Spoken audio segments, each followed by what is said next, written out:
ሰላምታችን በያላችሁበት ይድረሳችሁ የተከበራችሁ አድማጮቻችን እንዴት ሰነበታችሁ? የታተላችሁ የምትገኙት 433 በአራዳ ኤፍኤም 95.1 ነው።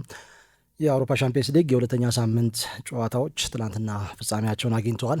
በመጀመሪያው ሳምንት ማክሰኞ፣ ረቡዕና ሐሙስ ነበር። በዚህ ሳምንት ደግሞ ማክሰኞና ረቡዕ ነው ጨዋታዎቹ የተከናወኑት። በ18 ጨዋታዎች 62 ጎሎች ተቆጥረዋል። በአማካይ 3.4 ጎሎች በርከት ያሉ ጎሎች ናቸው በዚህ ረገድ የተመዘገቡት።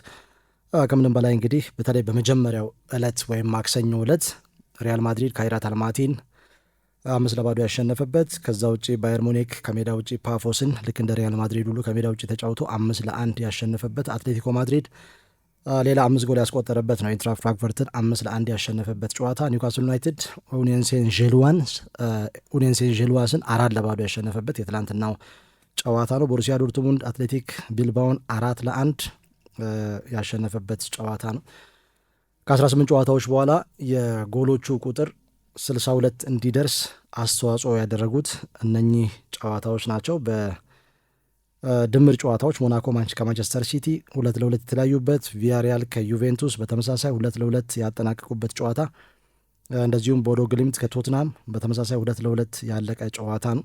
እነኚህ ጨዋታዎች ደግሞ ተጨማሪ ጎሎች እንዲቆጠሩ ምክንያት ሆኗል። ኦሎምፒክ ደ ማርሴይ አያክስን 4-0 ያሸነፈበት ጨዋታ በዚህ ረገድ የሚጠቀስ ነው። ሚሊሻ በዚህ ሳምንት ማክሰኞና ረቡዕ የተከናወኑ የሻምፒየንስ ሊግ ጨዋታዎች እንዴት ነበሩ? በጥቅል እናያቸው እስኪ። እንግዲህ አንዳንድ ጨዋታዎች በደረጃ ከፍ ያሉ ቡድኖች ዝቅተኛ ደረጃ ያሉ ቡድኖችን የገጠሙበት ሳምንት ነው ማለት ይቻላል። በሻምፒየንስ ሊግ ምናልባት ካይራት አልማቲን የገጠመው ሪያል ማድሪድ ያስቆጠረው 5 ጎል ዜና የሚሆንበት እድል የለውም። ምክንያቱም በጣም ዝቅተኛ በጀት ያለው ዝቅተኛ ደረጃ ላይ ያለ እግር ኳስ እንግዲህ የሻምፒየንስ ሊግ ከአዲስ ፎርማት ጋር ተያይዞ እንደዚህ አይነት ጨዋታዎች ሊገጥሙ እንደሚችሉ ተገማች ነው። ብዙ ከባባድ ጨዋታዎች አሉ። ከባባድ ጨዋታዎች ብዙ እንግዲህ እየተመለከትን አሁን ገና ከወዲሁ የሚገናኙ ቡድኖች ባርሴሎና ከፓሪስ ሰን ዠርሜን ያደረጉት ጨዋታ ትልቅ ጨዋታ ነው። ከዚህ በኋላ አርሰናል 2 ተከታታይ ጨዋታ የሚያደርጋቸው ትልልቅ ጨዋታዎች ናቸው። አትሌቲኮ ማድሪድ እና ባየር ሙኒክ እንደዚህ አይነት ጨዋታዎች ይኖራሉ። ግን ደግሞ በጣም ዝቅተኛ ደረጃም ያሉ ተጋጣሚዎች ይኖራሉ። ካይራት አልማቲ ከሪያል ማድሪድ ጋር ያደረገው ጨዋታ በደረጃ ፍጹም የተራራቁ ቡድኖች ያደረጉት ጨዋታ ነው። ፓፎስ ሌላኛው ነው። ከባየር ሙኒክ ጋር በደረጃ ብዙ ርቀት ላይ ያለ ቡድን ነው። ስለዚህ ጎሎች መቆጠራቸው ብዙ ሊያስገርም ይችላል። እነዚህ 2 ጨዋታዎች ላይ በተለይ ባየር ሙኒክ እና ሪያል ማድሪድ ያስቆጠሯቸው 10 ጎሎች ተጋጣሚያቸው ዝቅተኛ ግምት የሚሰጣቸው ከመሆናቸው ጋር የተያዘ ነው የሚል እምነት አለኝ። የበለጠ የቡድኖቹን ጥራት ሳይሆን የሚነግረን የተጋጣሚያቸውን ደካማነት የበለጠ አጉልቶ የሚያሳይ ነው። ምክንያቱም ሪያል ማድሪድ ከጥቂት ቀናት በፊት በአትሌቲኮ ማድሪድ እሱ ባስቆጠረው ጎል ልክ ተቆጥሮበት ነው የመጣው 5 ጎሎች። ስለዚህ የቡድኑን ጥንካሬ ብቻ ሳይሆን የተጋጣሚውንም ደካማነት የበለጠ አጉልቶ የሚያሳየን ይመስለኛል። ምናልባት 5 ጎል ተቆጥሮ የሚያስገርመው በአትሌቲኮ ማድሪድ የተቆጠረው 5 ጎል ኢንትራ ፍራንክፈርት ጋር ከጨዋታ ጋር ተያይዞ የሚነሳው የፍራንክፈርት የተቆጠረበት 5 ጎል ነው። የሁለቱ የባየር ሙኒክ እና የሪያል ማድሪድ ስለ ስታይል፣ ስለ ቡድኖቹ አቀራረብ፣ ስለ ተጋጣሚዎቹ ብዙ የማንሳት እድል የለም። ፍራንክፈርት ግን 5 ጎል የተቆጠረበት ምክንያት ቡድኑ ማጥቃት ላይ ብቻ ትኩረት አድርጎ መጫወቱ፣ በጣም ብዙ ክፍት ሜዳዎች በራሱ ሜዳ ላይ ትቶ የሚጫወት ቡድን በመሆኑ በየትኛውም ቡድን የጨዋታ አቀራረቡ ከራሱ ሜዳ ርቆ አጥቅቶ ለመጫወት ብቻ ፕላን እያደረገ የሚጫወት ቡድን መሆኑ ከጨዋታ አቀራረብ ችግር ጋር በተያያዘ የተቆጠረ 5 ጎል ነው ማለት ይቻላል ፍራንክፈርት ላይ። ምክንያቱም ፍራንክፈርት ባደረጋቸው የቡንደስሊጋ ጨዋታዎች 4 እና 5 ጎል መቆጠር ልማድ ሆኗል አሁን በተለይ በዚህ የውድድር ዘመን። ስለዚህ ያ ከስታይል ጋር ተያይዞ የተቆጠረ ጎል ነው። ሌላኛው አያክስ ላይ የተቆጠረው ኦሎምፒክ ደ ማርሴይ ያስቆጠረው 4 ጎል 2 በንጽጽር ተቀራራቢ ስታንዳርድ ላይ ያሉ ቡድኖች ናቸው የሚል እምነት ስላለ የዲዘርቪ ቡድን 4 ጎል ማስቆጠሩ በጣም አስገራሚ ካልሆነ በስተቀር ያን ያክል አስገራሚ ሊሆን የማይችል አይነት ጎሎች የተቆጠሩበት ጨዋታ በተለይ በማክሰኞ ጨዋታ ብዙ አልተመለከትኩም። ቶትናም ከሜዳው ውጪ ቢሆንም ያሸንፋል ተብሎ ግምት ባገኘበት ጨዋታ ከመመራት ተነስቶ ነው እርግጥ 1 ነጥብ ይዞ መውጣት የቻለው። ግን ጨዋታውን ከ2-0 መመራት ቢሆንም ግን ጨዋታውን ያሸንፋል የሚል ግምት አግኝቶ ስለነበረ ትንሽ የቶትናም 2-2 መለያየት ካልሆነ በስተቀር የሚያስገርመው ሌሎች ጨዋታዎች በሙሉ ከጨዋታ በፊት በሚገመት መልኩ የተጠናቀቁ ጨዋታዎች ናቸው የሚል እምነት አለ። ማርክ ምናልባት በጊዜ የተደረገ ጨዋታ ስለነበረ ማክሰኞ ከተደረጉ ጨዋታዎች አትላንታና ክለብ ብሩዥ ያደረጉትን ጨዋታ ለማየት ችያለሁና የክለብ ብሩዥ መሸነፍ በጨዋታው በጣም አስገራሚ ነበር። በጣም ጥሩ ሲንቀሳቀስ ብዙ የጎል ድል ሲፈጥር የተመለከትኩበት ጨዋታ ነው። ጨዋታውን 1-0 ሲመሩ ከቆዩ በኋላ ነው የተወሰነ ለውጦችን በአትላንታ በኩል የተጫዋቾች ለውጥ ካደረጉ በኋላ 74ኛው ደቂቃ ድረስ 1-0 ሲመራ የነበረው ክለብ ብሩዥ 2-1 በሆነ ውጤት ተሸንፏል። በጣም ማራኪ እግር ኳስ የሚጫወት ቡድን በክለብ ብሩዥ በኩል ተመልክቻለሁ። ማለት ጥራት ያለው እግር ኳስ የሚጫወት ከኳስ ጋር በጣም ተስማሚ አጥቅቶ የሚጫወት ብዙ የጎል ዕድሎችን ለመፍጠር ጥረት የሚያደርግ ቡድን ነው የተመለከትኩት። ከሜዳው ውጪ 52% የኳስ ቁጥጥር ድርሻ የነበረው ቡድን ነው ተሸንፎ የወጣውና በጣም ጥሩ ቡድን ነው። የመጀመሪያውን ጨዋታ አሸንፈዋል ክለብ ብሩዥ። ሁለተኛ ጨዋታ የማሸነፍ እድል የነበረው ይመስላል በዛ ጨዋታና አትላንታ ማሸነፉ እድለኛ ይመስለኛል። ማክሰኞ ዕለት ብዙ የሚነሱት ትልልቆቹ ቡድኖች በንጽጽር ከነሱ በስታንዳርድ ዝቅ ያሉ ቡድኖችን ያሸነፉበት ቀን ነው ማለት ይቻላል። ሪያል ማድሪድ እንግዲህ 115 የተለያዩ ቡድኖችን ገጥሞ 112 ቡድኖችን አሸንፏል። ባለፈው ማክሰኞ ካይራት አልማቲ 115ኛው ቡድን ነው ሪያል ማድሪድ በሻምፒየንስ ሊግ የገጠመው የተለያዩ ቡድኖችን ማለት ነው። በአውሮፓ መድረክ አርሰናልን፣ ኤኬ አቴንስንና እንደዚህም ደግሞ ሊልን ነው ማሸነፍ ያልቻለው። አርሰናልን 4 ጊዜ ገጥሞ በ3ቱ ተሸንፏል፣ በአንዱ አቻ ተለያይቷል። ከኤኬ አቴንስ ጋር ባደረገው ጨዋታ 2 ጨዋታ ማሸነፍ አልቻለም። ከሊል ጋር ባደረገው ጨዋታ እንደዚሁ 1 ጊዜ ሽንፈትን መዝግቧል። ባለፈው ዓመት በምድብ ማጣሪያ የተከናወነ ጨዋታ እንደነበር የሚታወስ ነው። ባየር ሙኒክም እንግዲህ 2 ተከታታይ ድል በዚህ ረገድ ማስመዝገብ ችሏል። ከ2 ሳምንት ጨዋታዎች በኋላ 100% የማሸነፍ ንጻሬ የያዙ ቡድኖች ወደ ቀጣዩ ዙር የማለፍ እድላቸውን እያመቻቹ ያለ ይመስላል። ባየር ሙኒክ፣ ሪያል ማድሪድ፣ ፓሪስ ሰን ጀርመን፣ ኢንተር ሚላን፣ አርሰናልና ቃራባግ ኤፍኬ 100% የማሸነፍ ንጻሬ ይዘው እንግዲህ ከ1ኛ እስከ 6ኛ ያለውን ደረጃ ይዘዋል። 6 ነጥብ በመያዝ ቤኔፊካ፣ አትሌቲክ ቢልባኦ፣ አያክስ እና ካይራት አልማቲ ሁለቱንም ጨዋታ የተሸነፉ ቡድኖች ናቸው። እነኚህ የመጀመሪያዎቹ 6 ቡድኖች ምናልባት ቀጣዮቹን 3 ጨዋታዎች ማሸነፍ የሚችሉ ከሆነ አንድ እግራቸውን የበለጠ ቶፕ 8 ውስጥ ማስገባት የሚያስችል እድል የሚፈጥሩ ነው የሚሆነው። የሊቨርፑል ሽንፈት እጅግ በጣም አስገራሚ ከነበሩ ጉዳዮች መካከል አንደኛው ነው። ሊቨርፑል በጨዋታው ሽንፈትን መመዝገብ ብቻም ሳይሆን አሊሰን ቤከርን በጉዳት ምክንያት አጥቷል። ያንን ተከትሎ ቡድኑ ከነገ በስቲያ ምሽት 1 ሰዓት ተኩል በስታንፎርድ ብሪጅ ከቼልሲ ጋር በሚያደርገው ጨዋታ የዚህን ድንቅ ግብ ጠባቂ ግልጋሎት የሚያገኝ አይሆንም። ትናንትና ወደ ተከናወኑ ጨዋታዎች እንመለስ። ፉትቦል ክለብ ባርሴሎና ሽንፈትን መዝግቧል። አርሰናል አሸንፏል። ፓሪስ ሴን ጀርመንና እንደዚሁም ደግሞ አርሰናል ሁለቱንም ጨዋታ በማሸነፍ በ100% የማሸነፍ ንጻሬ የተሻለ ወደ ቀጣዩ ዙር ለማለፍ እድል ይዘዋል። ትልልቅ ጨዋታዎች ትናንትና ከነበሩ ትልልቅ ጨዋታዎች መካከል ሲጠበቅ የነበረው የባርሴሎና እና የፓሪስ ሰን ጀርመን ጨዋታ ነው ማርክ። ምክንያቱም 2 ጥራት ያላቸው ቡድኖች በ2 ጥራት ባላቸው አሰልጣኞች የሚሰለጥኑ ቡድኖች የሚያደርጉት ጨዋታ ነው። ብዙ ተጠብቆ ነበር። እርግጥ ከአንዳንድ ቁልፍ ተጫዋቾች ጉዳት ጋር በተያያዘ በተለይ በፓሪስ ሰን ጀርመን በማጥቃቱ ላይ ችግር ሊገጥመው ይችላል፣ ያን ያክል ጥራት ያለው እንቅስቃሴ ላንመለከት እንችላለን፣ ለባርሴሎና ጨዋታው ፍጹም ተስማሚ ሊሆን ይችላል የሚሉ ግምቶች ነበር ከጨዋታው በፊት ብዙ ሲሰጡ የነበረው። ግን እኔ አሁንም የአሰልጣኙን የላቀ ኳሊቲ የተመለከትንበት ምሽት ነበር ማለት ይቻላል። በአሰልጣኝ ሉዊስ ኤንሪኬ በኩል በሁሉም ነገር ማርክ እየተሻለ ሆኖ ነው ጨዋታውን ማሸነፍ የቻለው። ይሄ በጣም አስገራሚ ነገር ነው። ያ ሁሉ ተጫዋቾችን በጉዳት በርካታ ተጫዋቾች በጉዳት የሉም። ኦስማን ዴምቤሌ፣ ዴዝሪ ዲዌ፣ ኪቪቻ፣ ክቫራትስኬሊያ እነዚህ በሙሉ የመጀመሪያ ምርጫዎቹ ናቸው። ከፊት ለፊት የቡድኑ መሪ ማርኪኖስ ቁልፉ ተጫዋች የለም ከቡድኑ ጋር። እነዚህን ሁሉ ተጫዋቾች አጥቶ የ17 ዓመት ታዳጊውን ማይሉንና ሌላ አንድ የ19 ዓመት ታዳጊውን ማይሉንና አንድ ሌላ የ17 ዓመት ወጣት ተጫዋች ነው በቋሚ አሰላለፍ ጨዋታን የጀመረው ሉዊስ ኤንሪኬ። የበለጠ ሲስተሙ የሰራለት ይመስለኛል ማርክ። እንግዲህ የትኛውም ተጫዋች የአሰልጣኙን ሲስተም ከተረዳ ሜዳ ላይ ውጤታማ እንቅስቃሴ ማድረግ እንደሚችል በስብስቡ ያሉ ወጣቶች ቢሆንም ግን ኳሊቲ ያላቸው ተጫዋቾች በመሆናቸው ይህንን በደንብ የተመለከትን ይመስለኛል። ኢብራሂም ኢምባያን ነው የ17 ዓመት ወጣት ኢብራሂም ኢምባያ 17 ዓመት በቋሚ አሰላለፍ የተጠቀመው። ይሄ በጣም አስገራሚ ነገር ነው። 53% የኳስ ቁጥጥር ድርሻ ነበረው ማርክ።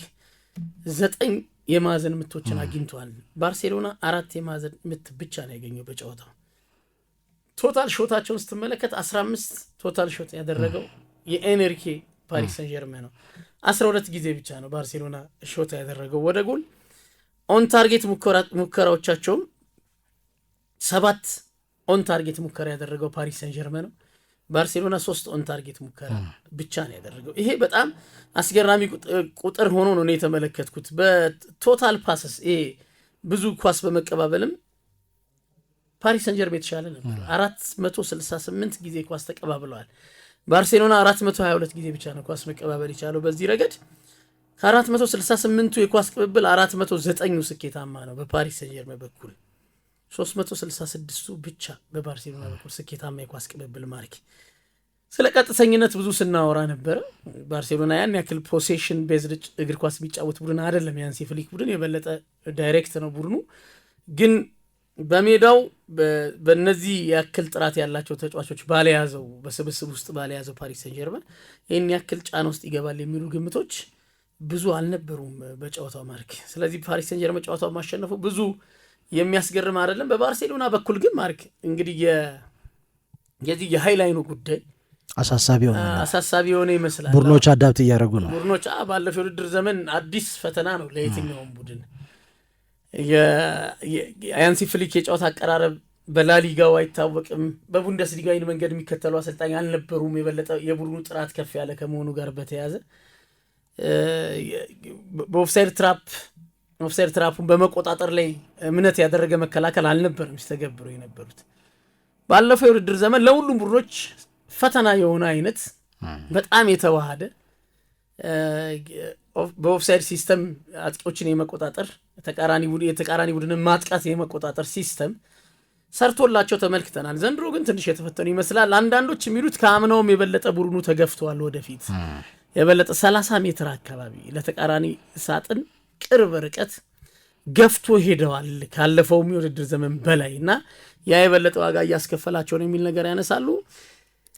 እኔ ግን ሃቪ ማርቲኔዝ እና በሃቪ ማርቲኔዝ እና በኩባርሲ መካከል የነበረው ጥምረት ሁለቱ የማል ተከላካዮች ጄራርድ ማርቲን ቲም ክለቡን የለቀቀው ተጫዋች አሁን ወደ ካታር ወደ አልናስር ያመራው ኢኒጎ ማርቲኔዝ እና ኩባርሲ ብዙ ጨዋታ በጋራ በመጫወት ይሄንን ሲስተም በደንብ የተዋሃዳቸው ይመስላል ማርክ።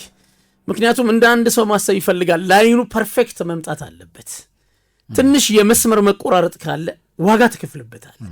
ስለዚህ በጣም በጥራት መተግበር ያለበት የሲስተም ስለሆነ ለሰርድማን ራኒንግ በጣም ተስማሚ ነው። ከዛ ውጪ ፈጣን ተጫዋች፣ ከመሃል ሜዳ አምልጦ የሚሄድ ያልታሰበ ተጫዋች። ጎል አላስተናገዱም እንጂ ከኒውካስል ዩናይትድ ጋር በተከናወነ ጨዋታ አርቢ ባርነስ የሳተው ኳስ ላይ ተመልክተናል። አንቶኒ ኤላንጋ ከኋላ ተነስቶ ከመሃል ሜዳ ተነስቶ ሮጦ ሄዶ ከቀይ መስመር አቅጣጫ ያሻገረው ኳስ እንደዚህ አይነት ተደጋጋሚ እድሎች እየተፈጠረባቸው ነው። ይሄ ትናንትና ምናልባት ሽንፈት ስለገጠማቸው ተደጋግሞ ተነሳ እንጂ በላሊጋውም ባርሴሎና ላይ በዚህ መልኩ እድሎች እየተፈጠሩ ነው። አምና በሪያል ማድሪድን 4-0 ባሸነፉበት ጨዋታ ጥቂት እድለኛ ሆነው ነው ኪሊያን ኢምባፔ ጎል አስቆጥሮ ይሄ ማርጂናል ኦፍሳይድ በመሆኑ ምክንያት እንጂ ምናልባት ቀድሞ ሪያል ማድሪድ ጎል አስቆጥሮ ቢሆን ኖሮ የተሻለ የማሸነፍ እድልም ነበረው። አንዳንድ ቦታዎች ላይ እድለኛ ናቸው። የበለጠ ውህደት ይፈልጋል። እንግዲህ የተለያዩ ተጫዋቾችን በዚህ ቦታ እየተጠቀሙ ነው ያሉት አሰልጣኝ ሃንሲ ፍሊክ። ቅድም እንዳነሳ ነው ትናንትና ኤሪክ ጋርሲያን ነው እስከ 86ኛ ደቂቃ ድረስ ከፓኩ ባርሲ ጋር ለማጣመር የሞከሩት።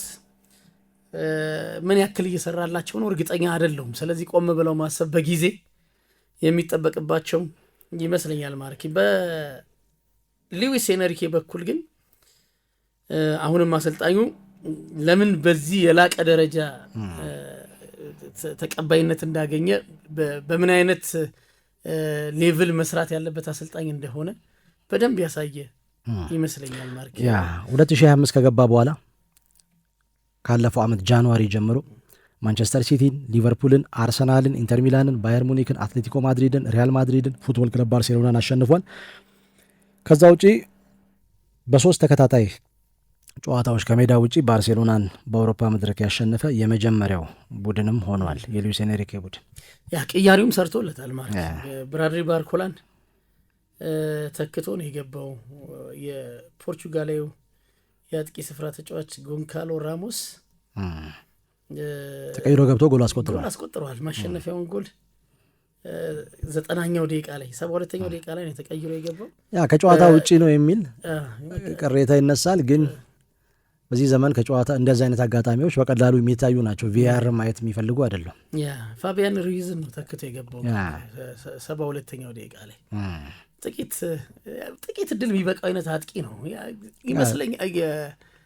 ሉዊስ ኤንሪኬ ማርክ ከ9 ቁጥሮች ጋር የመስራት ብዙ ከንጹህ 9 ቁጥሮች ጋር ብዙ የሚስማማ፣ ምክንያቱም ሞቢሊቲ በጣም ይፈልጋል። 3ኛ ሜዳ ክፍል በቋሚነት ማያስጀምረውን ብዙ ጊዜ ለዛ ነው። ግን ደግሞ 9 ቁጥር የሚፈልግባቸው ሰዓቶች ላይ ደግሞ ይህንን ተጫዋች በአስፈላጊው ሰዓት ሲጠቀምበት እየተመለከትን ያለ ነው። ተጫዋቹም የቋሚ አሰላለፍ ጉዳይ ብዙ የሚረብሸው አይነት አይደለም። የሚያገኘውን አሰልጣኙ የሲስተም ለውጥ ሲያደርግ እንደሚያስገባው ያውቃል።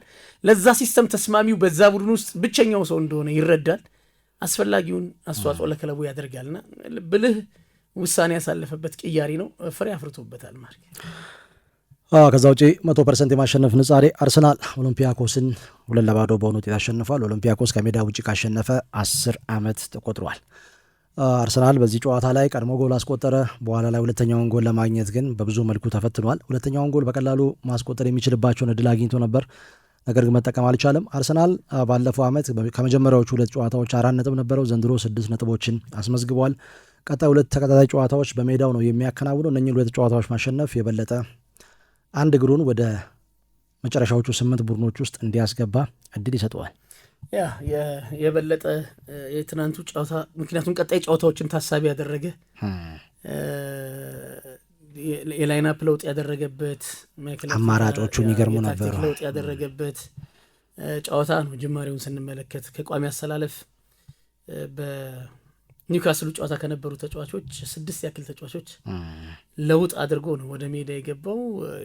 ለዌስትሃሙን ጨዋታ ታሳቢ ያደረገ ለአንዳንድ ተጫዋቾች ረፍት እየሰጠ በጨዋታው መካከል ደግሞ መጠነኛ የጨዋታ ጊዜ ለሚያስፈልጋቸው ለዌስትሃሙ ጨዋታ ዝግጁ እንዲሆኑ የሚያደርግ አይነት የተጫዋቾች ቅያሪ ማስመልክቶናል። 3 ነጥብ ማሳካት ችሏል። ቡካዮ ሳካም እንግዲህ በጉዳት በርካታ ጨዋታ እርግጥ አልተጫወተም፣ ግን ጎል ማስቆጠር ችሏል በዚህ የውድድር ዘመን።